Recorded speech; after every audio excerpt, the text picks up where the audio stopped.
نبی کریم صلی اللہ علیہ وسلم کے متعلق بھی ذکر آیا کہ آپ نے فرمایا کہ مجھ پر بڑھاپا آ گیا ہے، لیکن دیکھنے والوں نے میں بوڑھا کر دیا مطلب کہ بالوں کی سفیدی آئی ہے تو ان کے غم کی وجہ سے.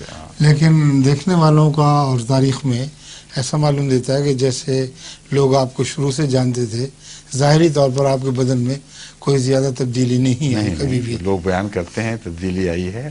نمازوں کے مسائل کے لحاظ سے بھی لوگ صاف بتاتے ہیں فرق، کہ پہلے جب سجدے سے اٹھتے تھے تو تیسری رکعت یا پہلی رکعت میں بغیر توقف کے سیدھا کھڑے ہوا کرتے تھے. پھر آخری عمر میں یا جب زہر دیا گیا اس بدبخت کی طرف سے، یہودین کی طرف سے، تو پھر آپ ذرا سا توقف فرما کے اٹھتے تھے.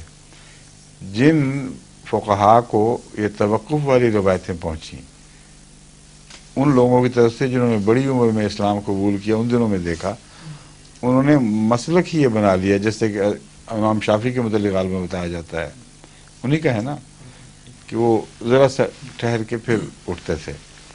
اور وہ ان کے مسلک میں بات داخل ہے کہ سیدھا کھڑے نہ ہوا کرو، ہلکا سا توقف اور پھر کھڑے ہو. اور جنہوں نے پہلے جوانی کی حالت میں نمازیں دیکھی ہوئی ہیں وہ اور جانتے تھے کہ یہ وجہ ہے، تو آخر پر دیکھنے کے باوجود اپنا مسلک نہیں بدلا. تو فرق تو پڑا ہے. پھر توجہات پر فرق پڑا، یادداشت پر ایک وقت میں جو فرق پڑا ہے وہ کوئی جادو وادو تو نہیں تھا. مراد یہ ہے کہ دشمنوں نے جو آپ کے متعلق کوششیں کی، نقصان پہنچائے، اور فکریں جو لاحق رہیں، ان کے نتیجے میں تھوڑا سا ایک وقت ایسا آیا جب ظہور غالب آیا ہے یا نمایاں ہو گیا ہے، غالب اگر نہ بھی آیا ہو تو. سمجھیں؟ یہ بڑھاپے کی باتیں ہیں. میرا خیال اس طرف تھا کہ حضور کے ظاہری شکل و صورت میں اتنی زیادہ نمایاں تبدیلی نہیں ہوئی.